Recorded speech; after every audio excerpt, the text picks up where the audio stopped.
நீங்கள் பார்த்துக் கொண்டிருப்பது உங்கள் விஜய். கலாக்ஷேத்ராதான் இவரது இசை கஷேத்திரம். இவரின் முதல் குரு இவரது தாய் துளசி.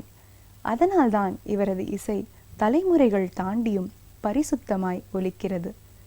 பதம், ஜாவளி பற்றி எந்த மேடையில் எவர் பேசினாலும் இவரது பெயர் இடம்பெறும். நடனத்திலும் இந்துஸ்தானி இசையிலும் வல்லவர் இவர். சகல கலா வல்லவர். திருமதி ரமா ரவி இன்றைய மறக்க முடியாத மார்கழியில்.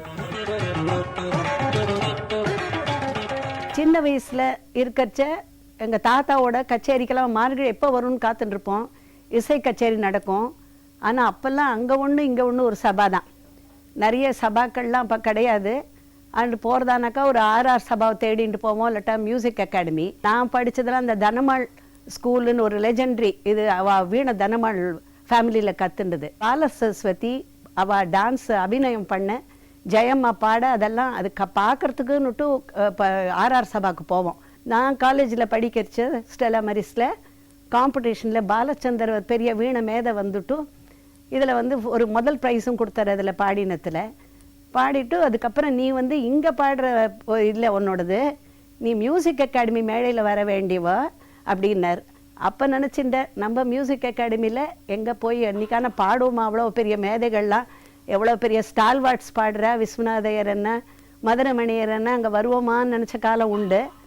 அப்போ அந்த இடத்துல எனக்கு நான் கச்சேரியும் பண்ணிவிட்டு அதுக்கப்புறமா இந்த வருஷம் ஜான்வரி 1 தேதியில் கலா ஆச்சாரியா அவார்டும் மியூசிக் அகாடமிலேருந்து கிடச்சிது. என்னால் மறக்க முடியாது. ஏன்னா அதே மேடையில் அவர் சொன்னது வார்த்தை அப்படியே பலிச்சுது. அது ஒரு பெரிய மறக்க முடியாத அனுபவம். அந்த பாலசரஸ்வதி டான்ஸுக்கு அபிநய பாடினத்துக்கு நான் பதம் பாடிறதுக்கு ஒரு ஆப்பர்ச்சுனிட்டி இதே மியூசிக் அகாடமியில் கிடச்சதும் என்னால் மறக்க முடியாது.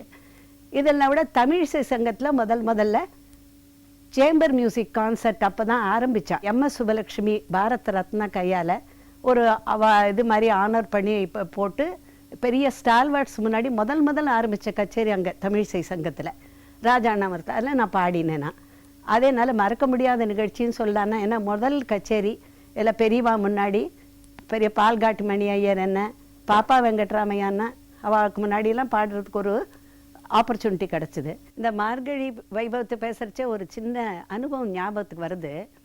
அது என்னை ரொம்பவே நெகிழ வைக்கிற நிகழ்ச்சி. அது செம்மங்குடி சீனிவாசர் சங்கீதத்தில் ஜாம்பவான்னு சொல்கிற சீனிவாசையர் ஒரு கச்சேரிக்கு வந்துட்டு நான் எங்களோட இந்த ஸ்பெஷாலிட்டின்னு சொல்கிறமே பதம் ஜாவளி காம்போதி ராகத்தை ஒரு பதம் பாடினேன். அதுக்கு அப்படி அமோக வரவேற்பு கொடுத்து எல்லாரும் சேர்ந்து இந்த குழந்தைக்கு கை தட்டுங்கோ அப்படின்னு சொல்லிட்டு, அப்புறம் என்கிட்ட உங்ககிட்ட ஒரு சொத்து இருக்குது, அந்த சொத்தை நீ அடுத்த ஜெனரேஷனுக்கு கொடுக்க வேண்டியது உன்னோட பொறுப்பு.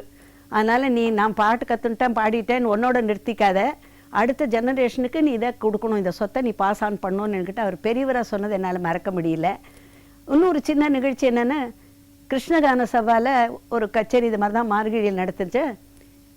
அன்றைக்கி ஒரு வைஜி துரைசாமின்னுட்டு அவர் வந்துட்டு இந்த கச்சேரியில் கேட்டுவிட்டு, நான் இங்கே 40-50 வருஷமாக இந்த பாட்டு கச்சேரி நிறைய கேட்டுருக்கேன், நிறைய இப்போ ஸ்டால்வார்ட்ஸ் கேட்டுருக்கேன், அந்த பிடியிலே அந்த பாடினதெல்லாம் உன்னோட பாட்டில் நினைவு வந்தது. ஒன்றை நான் வந்து செலக்ட் பண்ணி ஒரு ஐசிசிஆர் அப்போ தான் முதல்ல ஒரு கல்ச்சரல் ஃபெஸ்டிவல் அண்ட் பாரிஸ் ஒன்று வச்சிரு, ஆட்டம் ஃபெஸ்டிவல் அட் பாரிஸ். அதில் வந்து சீனியர் ஆர்டிஸ்ட் 2 பேர் யங்கர் ஆர்டிஸ்ட் அனுப்புவோம். ஒன்றை நான் யங்கர் இதில் வந்து ரெப்ரசன்ட் பண்ணி அனுப்பலான்னு பார்க்குறேன்னு சொல்லிட்டு என்னை செலக்டும் பண்ணி அதில் போய் அப்புறமா அந்த இதில் பாடிட்டு வந்த ஐசிசிஆர் மூலமாக போய் அது என்னால் மறக்க முடியாத நிகழ்ச்சி. ஏன்னா அது மார்கழியில் தான் இந்த நிகழ்ச்சி நடந்தது. அதில் பாடுறச்சு தான் அவர் வந்து கேட்டு என்னை செலக்ட் பண்ணார்.